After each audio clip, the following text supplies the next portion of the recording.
Hello everyone, कैसे हैं आप सब। मैं डॉक्टर प्रांजलि आपका बहुत बहुत स्वागत करती हूं। दोस्तों, आज हम बात करने वाले हैं एक बहुत ही कॉमन परेशानी। मुझे लगता है हर कोई इस परेशानी से कभी ना कभी तो सफ़र रहा ही है, पेट में दर्द के लिए।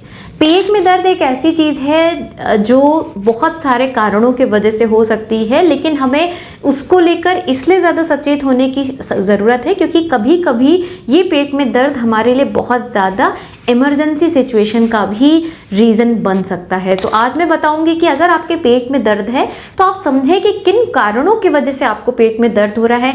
क्या ये कोई ऐसी इमरजेंसी अलार्मिंग साइन है या फिर एक नॉर्मल इंडाइजेशन की कंडीशन है। ये सारी चीज़ें आज आपको मैं इस वीडियो में बताऊंगी, तो आप इसको बहुत ध्यान से और अंत तक देखिए। साथ ही साथ होम्योपैथी की कुछ बहुत ही अच्छी दवाओं आपके साथ शेयर करूंगी जो इस पेट दर्द की समस्या को आपको ठीक करने में काफ़ी ज़्यादा लाभप्रद होगा। तो ये वीडियो आप दोस्तों अंत तक देखिए और मेरे साथ बने रहिए। तो चलिए शुरू करते हैं। दोस्तों, सबसे पहले मैं एक एक्यूट कंडीशन में आपके पेट में दर्द के बारे में बताऊंगी जो कि एक बहुत आम समस्या हो सकती है। जैसे कि आपने कुछ ऐसा खाया, हो सकता है आपने बाहर का कुछ खाया या घर का भी बासी खाना आपने खाया जिसकी वजह से आपको पेट में दर्द होना शुरू हुआ। आपके नाभि के आसपास आपको थोड़ी सी मरोड़ उठी और उसके बाद आपको पेट में दर्द होकर मोशन होना या उल्टी होना शुरू हो जाए, तो ये एक एक्यूट कंडीशन है जिसमें आपको फूड पॉइजनिंग की कंडीशन हो गई है और उसके वजह से आप इस तरह के सिम्टम्स महसूस कर रहे हैं।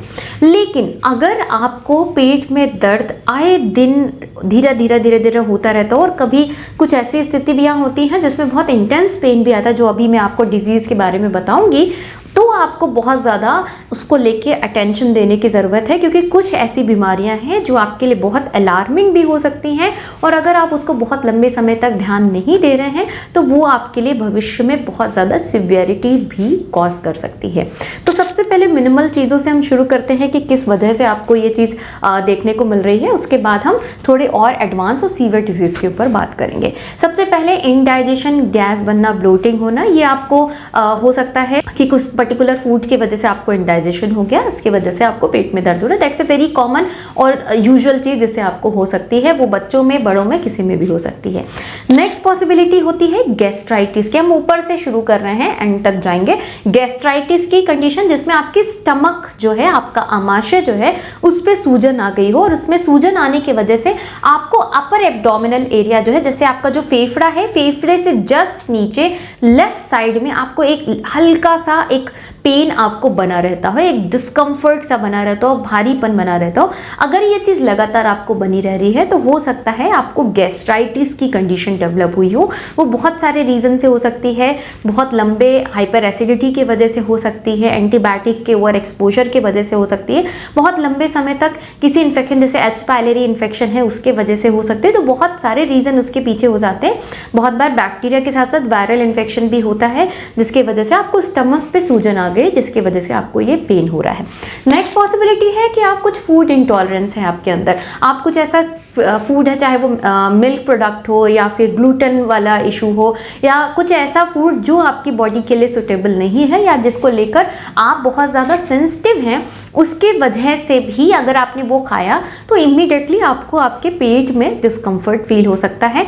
तो एक बार में मे बी आप ये ऑब्जर्व नहीं कर पाएंगे, लेकिन आप अगर बार बार खा रहे हैं, जैसे आप कुछ लोगों को कुछ पर्टिकुलर खाने में सब्जियां होती हैं, जैसे मशरूम हो गया, ब्रिंजल हो गया, एग हो गया या फिर चना हो गया, इन सबको खाने के बाद से ही पेट में मरोड़ उठने लगता है। या फिर आप मिल्क रिलेटेड कोई भी प्रोडक्ट खा रहे हैं या आप जैसे गेहूं के कोई भी चीज़ आपने खाई, इसके बाद अगर आपको पेट में दर्द आ रहा है, इट मीन्स आपकी बॉडी इस पर्टिकुलर चीज़ को लेकर सेंसिटिव है, तो आपको वो चीज़ें अभी कुछ दिन के लिए अवॉइड ज़रूर करनी है।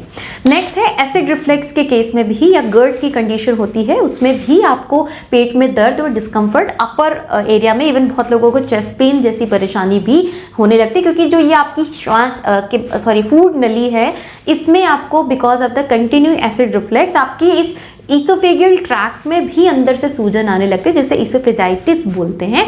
और आपके और ये एसिड की वजह से आपके स्टमक में भी इन्फेक्शन बन जाता है, तो आपके जो खाने की नली है उसमें भी सूजन आ रही है, साथ में आपके आमाशय में भी नली में भी सूजन आ रही है, जिसकी वजह से आपको इस पूरे अपर एरिया में डिस्कम्फर्ट, पेन और भारीपन महसूस हो सकता है।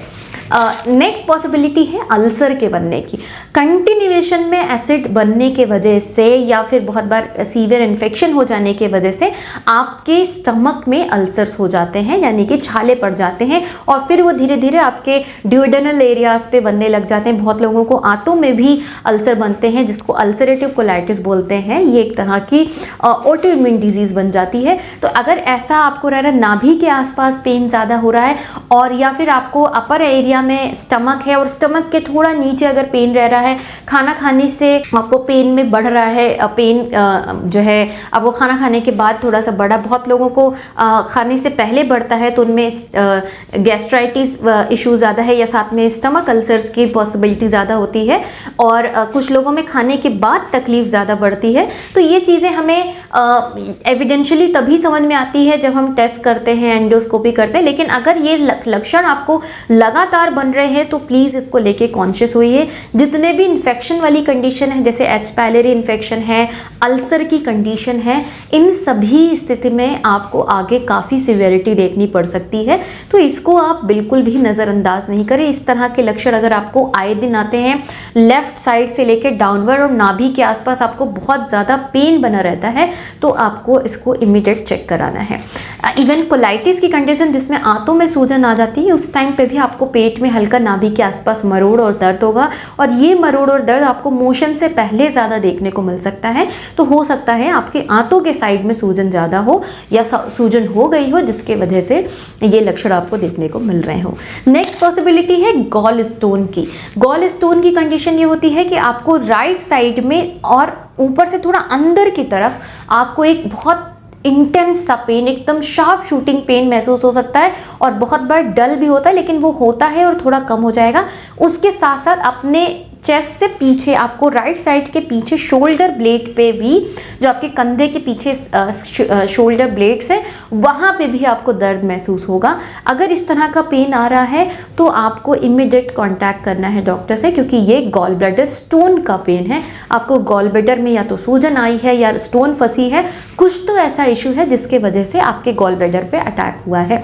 तो उसके लिए आपको इमीडिएटली आपको डॉक्टर से मिलना है, क्योंकि ये सारी इमरजेंसी वाली चीज़ें हैं। अगर आप इसको बहुत लंबा छोड़ते हैं, ये आपके लिए लाइफ थ्रेटनिंग तक हो सकती है। नेक्स्ट हम डाउनवर्ड आते हैं। आपको अगर आपके नाभि से नीचे दर्द होना शुरू हुआ है और वो दर्द आपको यूरिन करने के टाइम पे या यूरिन से पहले हो रहा है, तो आपको ब्लैडर में यूरिनरी इन्फेक्शन होने के साथ साथ ब्लैडर मसल्स में ब्लैडर की वॉल्स में, जिसे हम सिस्टाइटिस बोलते हैं, उसमें इन्फेक्शन हुआ है और उसमें सूजन आई है, जिसके वजह से ऐसा लक्षण आपको देखने को मिल सकता है।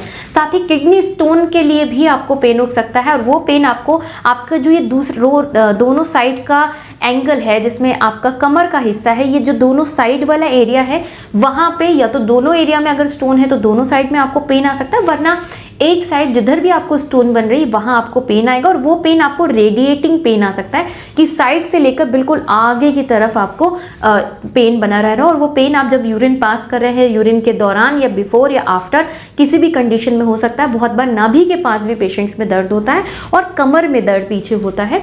तो इस तरह के लक्षण आपको दिख सकते हैं। मैंने एक मिनिमल से मिनिमल कंडीशन को भी आपके साथ शेयर करने की कोशिश की कि जो भी रीज़न हो आपके इस पूरे ट्रैक में, अगर आपको इस तरह के रिलेटेड सिम्टम्स हो रहे हैं तो आपको बिल्कुल भी उसको नेग्लेक्ट नहीं करना है। आपको इमीडिएटली अपने डॉक्टर से मिलने की आवश्यकता है। अब बात करते हैं हम कुछ दवाओं के बारे में, जिसको आप लेकर अपने दर्द को काफ़ी हद तक इम्प्रूव करने में मदद कर सकते हैं। सबसे पहली दवा मैं बताऊंगी दोस्तों, आर्सेनिक एल्बम आप 30 पोटेंसी में प्रयोग कर सकते हैं। वो कंडीशन जो एक्यूट हुई है और फूड पॉइजनिंग के बाद से हुई है, जैसे आपने रखा हुआ खाना खाया, बाहर का खाना खाया, उसके बाद से आपको दिक्कत बढ़ी, आपको एकदम पेट में जलन, दर्द, मरोड़, उल्टी, मोशन, ये सारी चीज़ें शुरू हो गई। आप इमीडिएटली आर्सेनिक एल्बम को लीजिए। 30 पोटेंसी को 2-2 बूंद करके, बहुत ज़्यादा सिवियरिटी है तो आप 4 to 5 टाइम भी ले सकते हैं, वरना अगर एवरेज कंडीशन में हैं आप तो 3 टाइम्स अ डे लेकर, आप 3 to 4 डेज लेकर आप इसको बंद कर सकते हैं in case of acute condition की एकदम अचानक से हुआ है।